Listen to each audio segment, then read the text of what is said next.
The difficult images now emerging from New York, Boston, and Philadelphia. President Trump in the Rose Garden moments ago, what he's now saying, New York Governor Andrew Cuomo saying the president is not a king, but that he doesn't want to fight with the White House.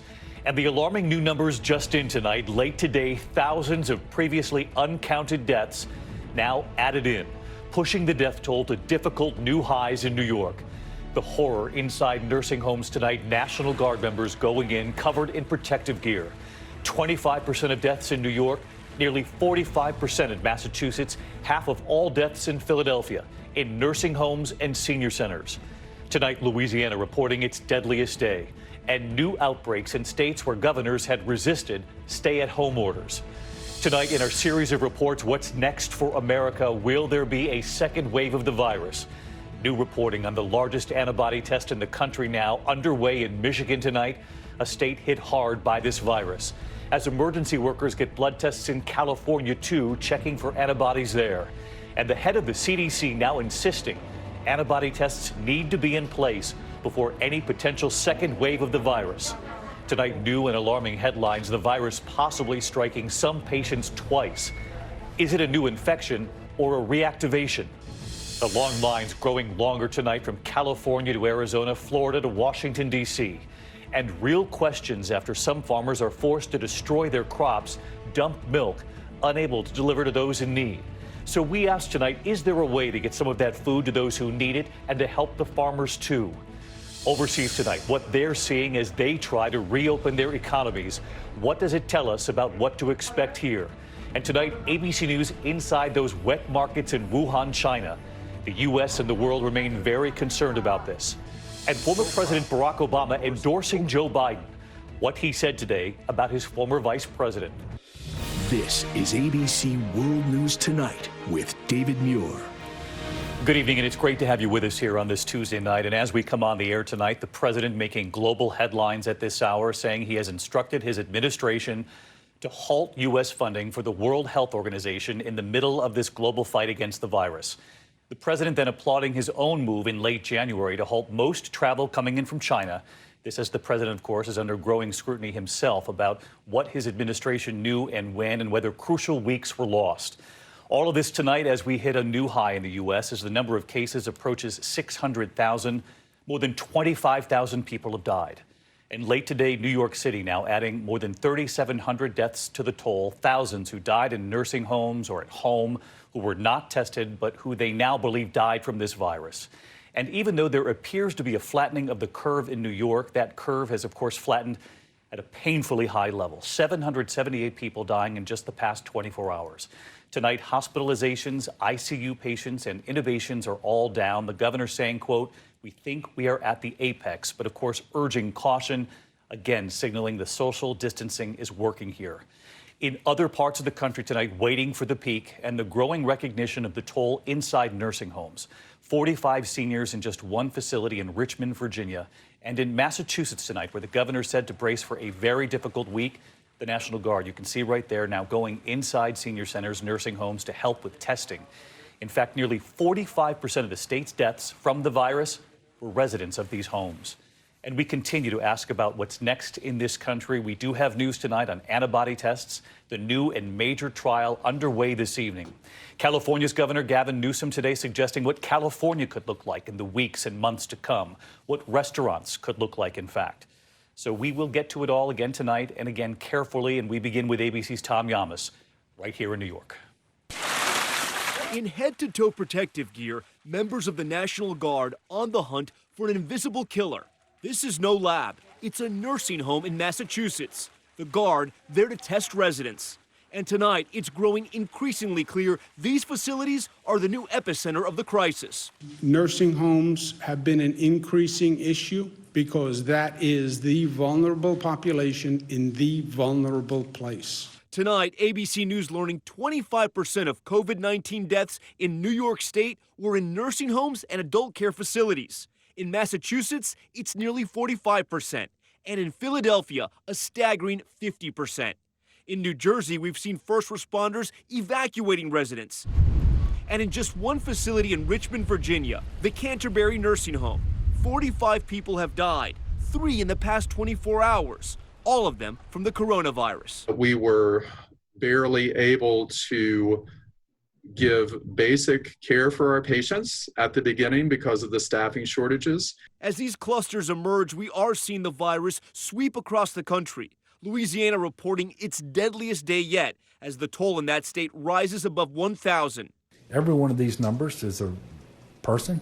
It's one of our neighbors. It's one of our friends. It's somebody's parent, somebody's child. We're also seeing outbreaks in a handful of states where Republican governors have resisted imposing stay-at-home orders. South Dakota, now home to one of the largest coronavirus clusters anywhere in the U.S. Nearly 450 workers at a pork processing plant in Sioux Falls are sick, and more than 100 people who came into contact with them are now testing positive. The mayor begging the governor to act. We're growing increasingly concerned about the need to mitigate that spike before it overwhelms our hospitals. But South Dakota's governor insisting a statewide stay-at-home order wouldn't help. I should always keep my eye on the ball and make sure that I'm making decisions to actually do good, not make decisions that just make people feel good. In places like New York, where the curve is flattening, hospitals still admitting 1,600 new COVID patients. Do you know how many admissions we had yesterday? At Maimonides Hospital in Brooklyn, the toll is personal. We found out this morning that we lost another teammate.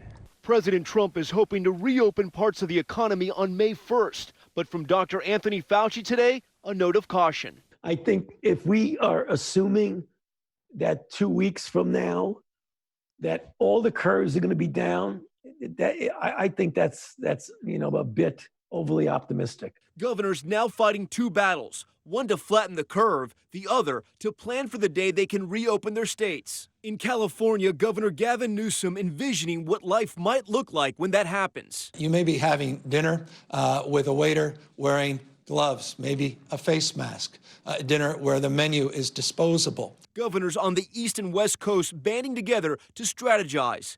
But the president, who resisted calls for a national shutdown, now insists he will decide when the country will reopen for business. I have the ultimate authority. The President of the United States calls the shots. It prompted a backlash. He basically declared himself King Trump. And this morning on Twitter, the president compared the outcry from governors to a mutiny.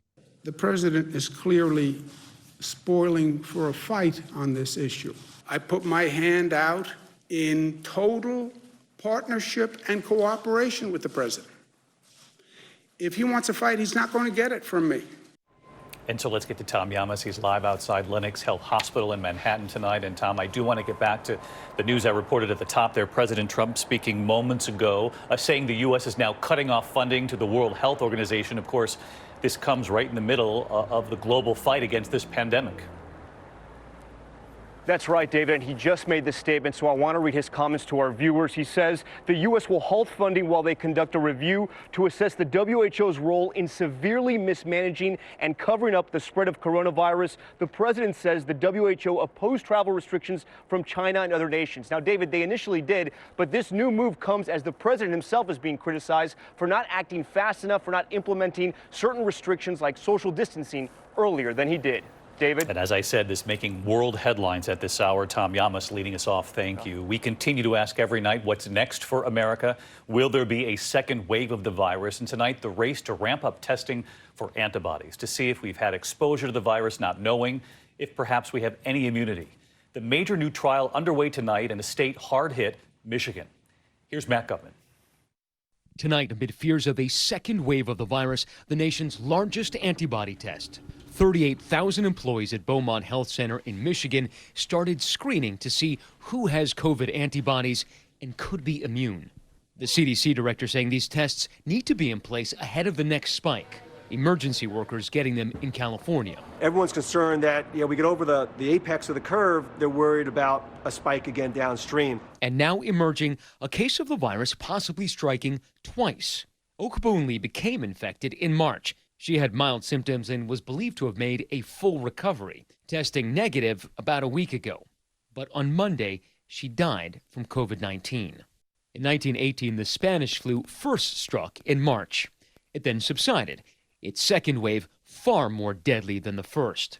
The pandemic ultimately killing more than 50 million people worldwide. If we do something stupid, you will see those numbers go right back up tomorrow. Period. And across the country tonight, an experimental plasma treatment allowing patients who've had the virus and recovered to donate their blood. It's now being fast-tracked by the FDA. Randy Spires is in critical condition. His daughter is begging for someone to donate plasma to save him. I hate to say it's our last hope, but it is our next hope. There are indications the treatment may work. Jimmy Hayden's wife dropped him off at the hospital on April 2nd. By 7 o'clock that night, he was on a ventilator. I did not expect that at all. He's been intubated since then. Last Thursday, he got the plasma treatment, and on Monday, he was able to give his wife Ashley that thumbs up. His doctors now say he might be taken off the ventilator today. If you could talk to that first donor, what would you say to him? Because I don't know what to say other than thank you. And I don't think it expresses enough of how I feel. So much hope across this country that those treatments will work. Matt joins us from Los Angeles tonight. And Matt, you just spoke with California's governor about any potential second wave of this virus. You asked him about testing and, of course, the tracking and tracing of people to try to keep infections down when we slowly reopen.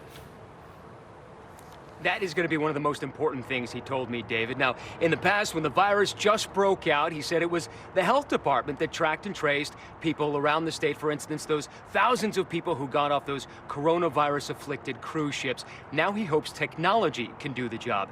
Apps that could tell you in a flash alert whether you've been exposed to the virus, or if someone should be in isolation, they'll get a flash alert to get back inside and away from the public. David. Sounds encouraging, but they've got to get this ready and quickly, Matt, as you know. Matt, thank you. The long lines for food across this country growing longer tonight, and real questions after some farmers were forced to destroy their crops, dump milk, unable to deliver to those in need. And so we asked tonight, is there a way to get some of that food to those who need it and to help the farmers too? Here's Steve Osunsami. Feeding your family has never been so difficult for so many Americans. These are images of the long lines at food banks across the country, the desperation, the need. In Phoenix, where they ran out of food last week, people who lined up before dawn worried it would happen again. Are they going to run out of food? And those free and reduced lunch kids, are they still going to get this? The nation's largest hunger relief group says it expects to feed 17 million more Americans than usual in the next 6 months. I've never witnessed the system being more strained. Gilbert Wallace in suburban Houston is out of work, has no working car, and is trying to feed his 2 kids. It's real chaotic.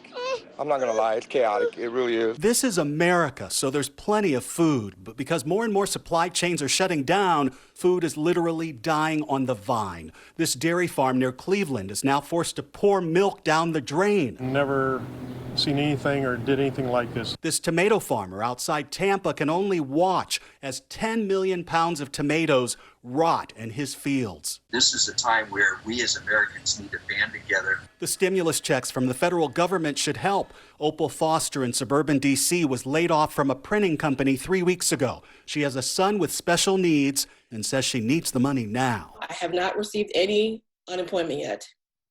I don't know when the stimulus check is coming. Supposedly it's coming sometime this week. Hopefully that's the case. The Treasury Department says that 80 million people should be getting their money direct deposited into their bank accounts by tomorrow.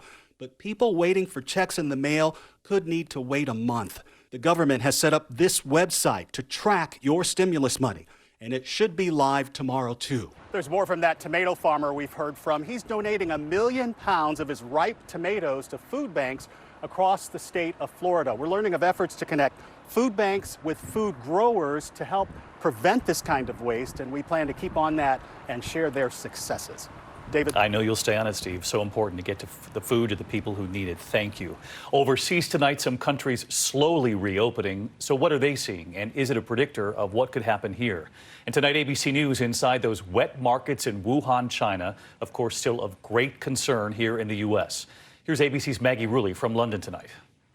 Tonight, small signs Europe is slowly coming back to life. In Spain, commuters heading to work, even buying coffee, as some manufacturing and construction sites reopen. Officials ready to hand out millions of masks. In Italy, where more than 20,000 have died, smaller shops like booksellers and children's clothing stores are back in business. But there are concerning reports that some in Italy are still testing positive after 30 days, well after their symptoms have cleared and their 2-week quarantines are over. That worry about a new wave of infections, something China is seeing with returning nationals far from the epicenter in Wuhan. ABC News has filmed inside one of Wuhan's so-called wet markets, one that stayed open throughout the lockdown to feed the city, but still a source of concern to Western countries about how sanitary they are. Another Wuhan market was where the virus was first detected by scientists. The U.S. joining other nations asking why these types of markets are allowed to remain open. And here in the UK, authorities are expected to extend this current lockdown, but it's unclear for exactly how long. And David, now officials are even warning people to buckle down and prepare for some tough times ahead financially. David. All right, Maggie Rulli live in London. Thank you, Maggie. We're also following the major headline back here at home in the race for 2020 tonight. Former President Barack Obama endorsing Joe Biden in this dark time, he said. Joe has the character and the experience to guide us through one of our darkest times and heal us through a long recovery. So let's get to Mary Bruce with us live tonight from Washington. And the former Vice President Joe Biden has said all along, Mary, that he's wanted to earn the nomination on his own without the former president's formal help. But I gather this endorsement is very welcome tonight. Yeah, David, this is a really big deal, and Joe Biden knows that. Today, he thanked his friend, calling him Barack, and posting this picture of the two of them together, saying, "Let's do this." Now, Obama has been largely silent throughout this race, clearly waiting for this process to play out. But behind the scenes, David, we know he has been working the phones, now eager to try and unite the Democratic Party going forward. All right, Mary Bruce tonight. Mary, thank you. When we come back, your questions and Dr. Jen Ashton, and this question of a second wave of the virus here in the U.S., what Jen has to say about that. And we hear from Tom Hanks' wife, Rita Wilson, tonight on her treatment and the side effects. It's starting to happen every day. People are surprising themselves the moment they realize they can do more with less asthma. Thanks to Dupixent, the add-on treatment for specific types of moderate to severe asthma.